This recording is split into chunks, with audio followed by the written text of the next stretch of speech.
Hello అండి, నమస్తే. నేను మీ సంధ్య. వెల్కమ్ టు సంధ్యాస్ వంటల పుస్తకం. ఈరోజు మన వీడియోలో చేపల పులుసు అనేది ఎప్పుడు పెట్టినా సరే ఎటువంటి నీచు వాసన రాకుండా పర్ఫెక్ట్గా టేస్టీగా ఎలా చేయాలో ఏంటో ఈరోజు మనం ఈ వీడియోలో చూద్దాం. నేను చెప్పినట్టుగా ఒకసారి మీరు కూడా ఈ చేపల పులుసుని ట్రై చేయండి, చాలా బాగుంటుంది.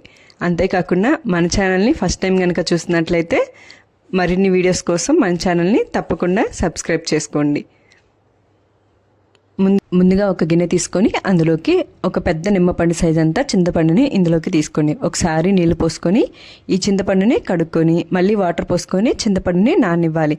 ఈ చింతపండు అనేది నానేలోపు మనము తీసుకున్న చేపలకి శుభ్రంగా 2 సార్లు కడుక్కొని ఆ తర్వాత మళ్ళీ వాటర్ పోసుకొని అందులోకి ఉప్పు అలాగే నిమ్మరసాన్ని వేసుకొని ఒకసారి బాగా కడుక్కోండి. ఇలా కడుక్కోవడం వలన మనకి చేప అనేది నీచు వాసన రాకుండా బాగుంటుంది. అలాగే నేను తీసుకున్న చేప వచ్చి రవ్వ చేప. దీనికి ముళ్ళులు చాలా తక్కువగా ఉంటాయి. నేను తీసుకున్న వెయిట్ వచ్చేసి కేజీ వరకు ఈ చేపలు అనేవి ఉంటాయి.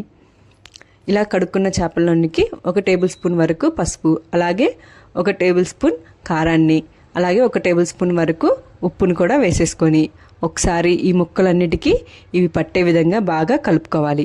ఇలా కానీ చేత్తో కానీ ఈ ముక్కలకి ఈ కారం పసుపు అనేది బాగా పట్టాలి.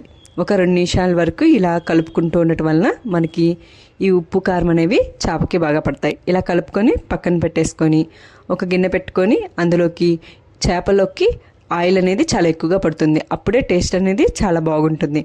4 నుంచి 5 స్పూన్ల వరకు ఇలా ఆయిల్ని తీసుకోవాలి. అందులోకి ఒక చెక్క అలాగే 4 యాలకుల్ని వేసేసుకొని 2 మీడియం సైజు ఉల్లిగడ్డల్ని ఇలా సన్న ముక్కల్లా కట్ చేసి తీసుకోండి. అలాగే 4-5 పచ్చిమిర్చి చీలికల్ని కూడా వేసుకొని వీటన్నిటిని ఒకసారి బాగా కలుపుకొని ఉల్లిపాయలు అనేవి కొంచెం బాగా ఫ్రై అవ్వాలి. అలా ఫ్రై అయిన తర్వాత 2 టేబుల్ స్పూన్ల వరకు అల్లం వెల్లుల్లి పేస్ట్ వేసుకొని అల్లం వెల్లుల్లి పేస్ట్ అనేది మనకి పచ్చివాసన పోయేంత వరకు బాగా ఫ్రై చేసుకోవాలి.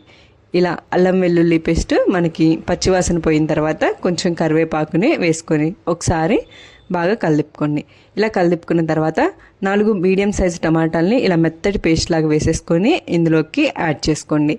ఇలా వీటన్నిటిని ఒకసారి బాగా కలిసే విధంగా కలుపుకోవాలి.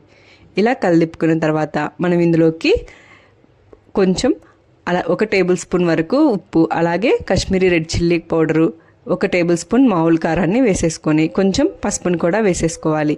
1 టేబుల్ స్పూన్ ధనియాల పొడి, అలాగే 1 టేబుల్ స్పూన్ వరకు జీలకర్ర పొడి, కొంచెం గరం మసాలాని వీటన్నిటిని వేసుకొని ఒకసారి ఈ గ్రేవీని 5 నుంచి 10 నిమిషాల వరకు బాగా ఉడకనివ్వాలి.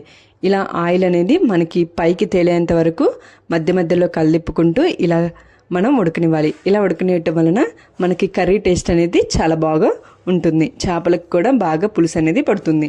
మనం ముందుగా చింతపండు పులుసు తీసి పెట్టుకున్నాం కదండి, ఈ పులుసుని ఇందులోకి యాడ్ చేసుకోవాలి. ఇలా యాడ్ చేసుకున్న తర్వాత పులుసు అనేది వేసుకున్న తర్వాత ఒకసారి కలుపుకొని ఇందులోకి 1.5 లీటర్ వరకు నేను వాటర్ని యాడ్ చేసుకుంటున్నాను. ఇలా వాటర్ని అన్నిటినీ వేసుకున్న తర్వాత ఒకసారి బాగా కలబెట్టుకోవాలి. ఇలా మసాలా అంతా బాగా కలిసిపోయే విధంగా కలబెట్టుకున్న తర్వాత ఒకసారి రుచికి సరిపడినంత వరకు సాల్ట్ని వేసుకోవాలి. సాల్ట్ని వేసుకున్న తర్వాత ఇందులోకి కొంచెం కొత్తిమీరని యాడ్ చేసుకొని ఒకసారి మూత పెట్టేసుకొని 5 నుంచి 10 నిమిషాల వరకు ఇలా వాటర్ అనేవి కొంచెం బాగా తెల్లనివ్వాలి. ఇలా తెల్లిన తర్వాత మనము ఇందులోకి ఇందాకలు కలిపి పెట్టుకున్నటువంటి చేప ముక్కల్ని ఒకదాని తర్వాత ఒకటి ఇలా వేసేసుకోవాలి. ఇలా చేప ముక్కలన్నిటినీ మనం ఇందులోకి వేసుకున్న తర్వాత మనకి కుదిరితే కనుక చేపల్ని ఇలా కుండతో ఇలా కదిలిస్తూ ఉండాలి.